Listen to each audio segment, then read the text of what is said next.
Hi, this is Eva. My company is Nourish Yoga and Wellness. I'm here to talk to those of you who may be interested in doing mat yoga but are not sure that you can actually manage it well. Maybe you've been doing chair yoga and aren't sure about getting down and back up again. Maybe you're new. You've never even tried yoga before. Or maybe you've been, away from yoga for a long time or had an injury that you're still kind of recovering from. So I wanted to talk to you about how to get down and back up again and show you, a way to do that. And then also discuss the certain poses that are more accessible or available when we can get down to the mat versus sitting in a chair or standing up. So there's some benefits to being able to get down to the mat. And by the way, being able to get up from the ground is such an important skill for us to keep as we get older, because if we fall, we want to know that we can get back up again. And it involves a lot of things, so we'll talk about that as we go. For now, I'm going to go ahead and stand up and show you some options for getting down to the ground. So you're standing, you might have a chair or a sofa or a table nearby. This is going to be one of the easiest ways to do this, and it still does involve a little bit of work through our arms, through our hips, through our legs, and that's one reason we work on those areas so much, in our core especially, in yoga. So if you're making your way down, you have a chair, you can place your hands on the seat of the chair, and then we're going to lower one knee down. I have some padding there, and you want to do that if you are trying this out at home. So feel free to follow me or watch, and then you bring the other knee down. You're going to lower down to your hips and come to one side. So once you make it down, we're in a seated position. And then to make your way back up, we're going to just reverse that entire process. So we're going to sweep around. There's my Lulu coming to join us. We're going to come back to hands and knees, placing your hands on the chair and step 1 foot forward. Use the arm strength as well as your core strength to lift the back knee, stand the foot up, and we're back to standing. So that's actually a really important skill. As I was saying, if you fall down, you want to be able to make your way back up again. Now, I have students ask me who do chair yoga, what if I fall down in the middle of a field and there's nothing for me to hold on to? There's no rocks, there's no fence or anything. So this is really where our core comes into play. So let me show you. We'll work around Lulu here. Same similar process. So what we do is we bend the knees enough and start to stick your booty back a little bit. Well, you want to bend your knees enough, and even if you need to take a wider stance, that's okay, so that you can actually touch the ground. Once you get your hands to the ground, one knee comes down, the other knee comes down. And then we lower our hips to one side, and we're back in a seated position. All right, we'll come back to this position in just a little bit, but more importantly, how do I get up from here when there's nothing around to hold on to? So imagine this wall is not there, that chair is not there. So making your way to hands and knees again, adding padding, especially if you have knee issues, if you have that option. And we're on hands and knees. We're going to take 1 foot slightly forward. You might have to bring it slightly out to the side. Tuck the toes on the opposite foot. Lift off of that. Start to walk that foot forward. And then as you get your feet underneath you, you can start to roll up, back up to your standing position. Good. You notice I had to take my legs a little bit wide to make that happen. So you'll have to test and see if that works. So if you want, go ahead and pause this and give this a little try. Otherwise, I want to now show you some of the things that we can do when we're on the mat that are not always available to us in chair or standing yoga. So you'll notice I sat in a cross-legged position. That's not always comfortable for everybody. So when you make your way to a position on the ground, have some pillows or something nearby. I have just a folded blanket because that's all I usually need. But if you find that it's really tight right through your hips or uncomfortable through your back or knees or anything, try lifting yourself up a little higher so that it's almost like you're in a chair, but it's low. And I'm sitting up on two pillows that I have. Legs do not have to be crossed. You could bend the knees and then just let the knees fall out a little. Some people find that this position is a little more accessible to their bodies.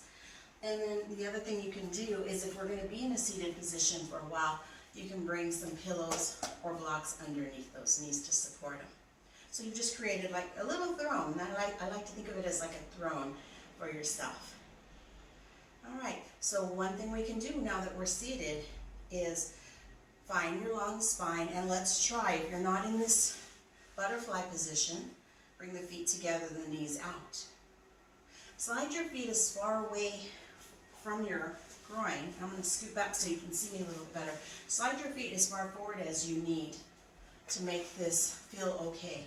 And a little bit of discomfort is not unusual if you're not used to doing this. As long as it's not really a sharp pain or a very extreme pain, just try to breathe and let your muscles relax into it. And maybe you only do it for 1 or 2 breaths and then you come out of it.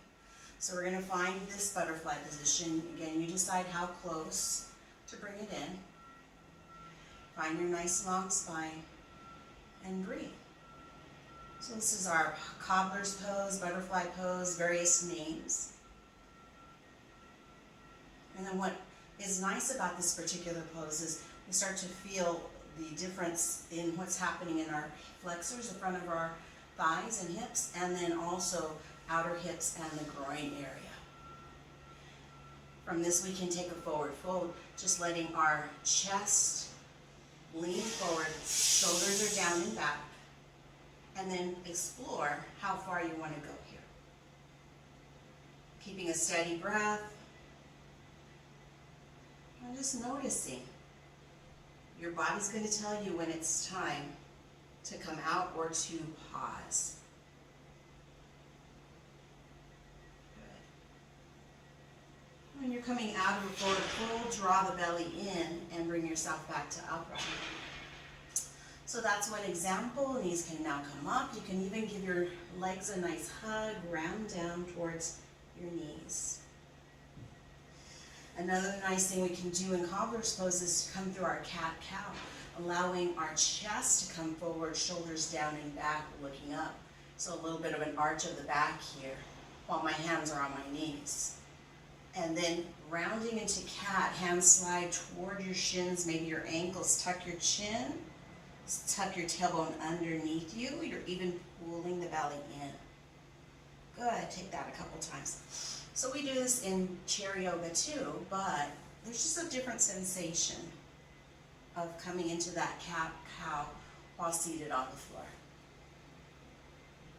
Good. Come back to an upright, and knees come back together. So while you're here, give it a chance. If you're trying this out, see if crossing the legs is comfortable, is finding a little bit of a V with the knees bent comfortable.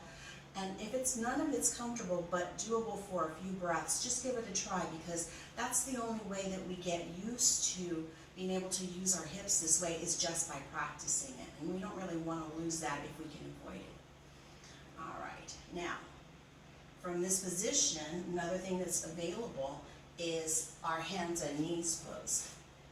So what we call tabletop. And once again, if you need padding, you just add padding, a blanket or a towel underneath your knees and underneath your wrists if you need to. This helps us start to not only use our core muscles to keep this position up, but to also strengthen our arms and our wrists, which most of us start to lose that strength because we don't do as much with our arms if we're not really working at it. So in our tabletop position, we find that straight spine. And once again, we can let the belly relax, chest come forward, finding our cow pose, tailbone tilts up, and then arching up into our cat pose. Pushing the upper back up, shoulders down, tailbone down. Come back to neutral. These positions on the wrist can get really tiring if you're not used to, so sometimes we take a break, take the knees a little bit wider, and let our hips sink back towards our heels. Maybe the elbows come down. And coming into what we call a child's pose. If you find that your head doesn't reach the ground, you can bring a pillow or a block and just rest here. This is actually one of my very, very favorite rest poses.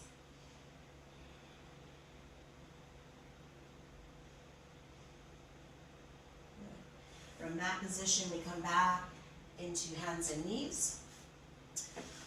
And then I'll show you another position that we can do from here. Takes a little bit of arm strength. We're just going to lower down to our belly. So maybe you can bend your elbows and lower this way, or you can just bring your elbows down and scoop your hips down so that you're face down. You can rest from here. This is another position that really you don't have an equivalent too much in standing, although we do try to work through some back bends in standing in chair yoga. So press the tops of your feet down. Press the front of your thighs, that pubic bone. As it pushes down into the ground, you're going to feel that your glutes are working just a little bit harder. So this is really not resting, even though it could look like it. Good. You're going to bring the hands right alongside the chest. And then just roll the shoulders down and back, gently lifting your chest and your head, not high, not even any weight on the hands at first. And this is our baby cobra. You may feel the back muscles working here. And then just lower back down. You may want to try to come through it once or more, maybe 2 or 3 times, and then release. Good. As you're ready to come off the belly, we can push back up to hands and knees. We can do a little wiggle, hips side to side. We can even start to circle around. And always I offer options for people who really can't be on wrists and knees in my mat yoga classes, but this is really nice if you can do it to keep our arm straight and to keep our hips and our knees mobile from here.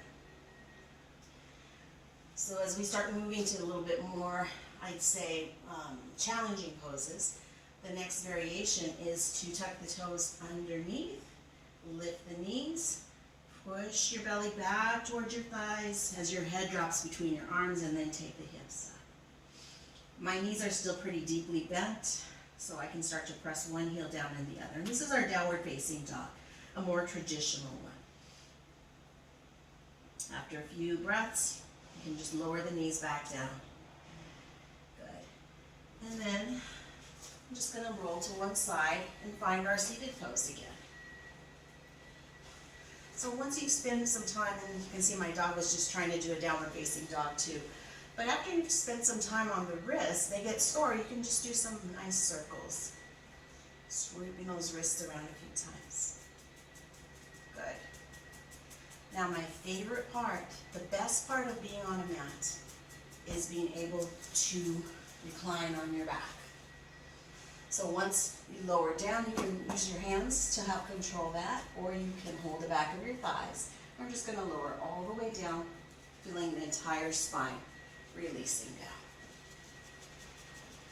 down. Good. So before we completely rest in Shavasana, our final relaxation, let's explore a couple more movements we can do here. For example, both knees into the chest. That makes it very accessible because the ground's underneath us, supporting us. So we can take the knees a little bit wider, and we can rock side to side, giving ourselves a back massage here. So that's a really nice moving stretch.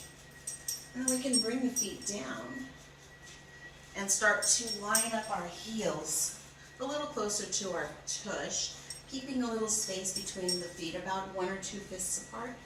Knees are standing up. If you just push down into your low back and hollow or flatten that space in your low back, you'll feel that you have to work a little harder through your abdominal muscles and your glutes. And then just release that. Notice how the back tilts away from the ground. So you can try that a couple times. Starting to tilt the pelvis one direction and then the other. This is the gentlest variation, pelvic tilt. And then if you wanted to try a challenge, you place your hands down alongside you. And then as you press into your heels, roll the hips up an inch or two or higher. Continuing to press down through the entire foot of each foot and reach your knees forward. This is our bridge pose. So this is one way where we really strengthen through the tops of the thighs, the glutes, and really our core and as well. So this is our bridge pose. And we have a lot of different variations that we do too. And then we'll just roll down. Good. Hug the knees into the chest. Good. And rock side to side.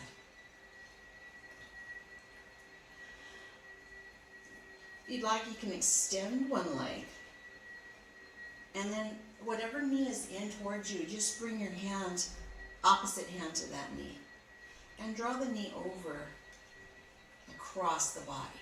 So you can come into just a little half twist here, or you can continue to lift the hip, but keep the opposite shoulder down. So in this case, my left shoulder's down, my left knee is coming over to the right side. So this we start to find a twist here that's a little different than any other twist that we do.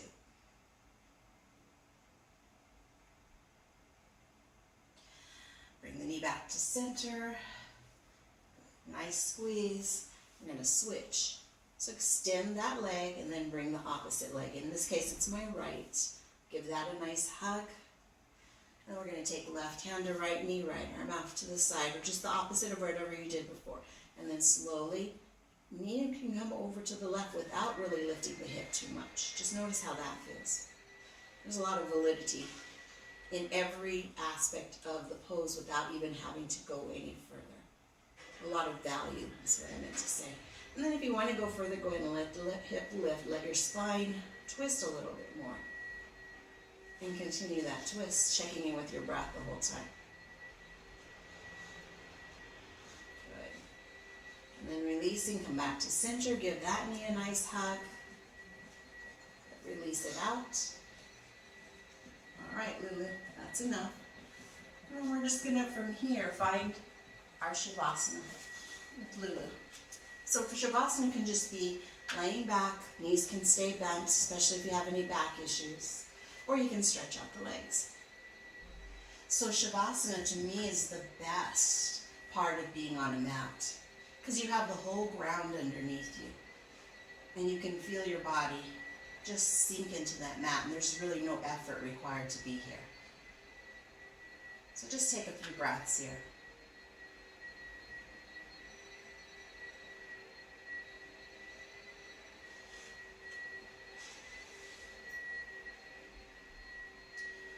And then we'll come out of Shavasana. Of course, we're doing a very short version today because I just want you to get a sample of some of the poses we do on the mat. And to make our way up from this to the seated position, I like to roll to one side in like a fetal pose. And you take the top arm hand in front of your chest. And your head, might be on your arm, or you could have a pillow there. And we press up. Coming back to our seated position.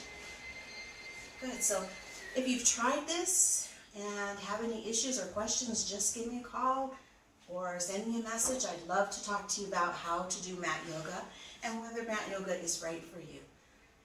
Stay tuned for a beginner's class that I will be offering, and hope you have a great day. Namaste. Thanks.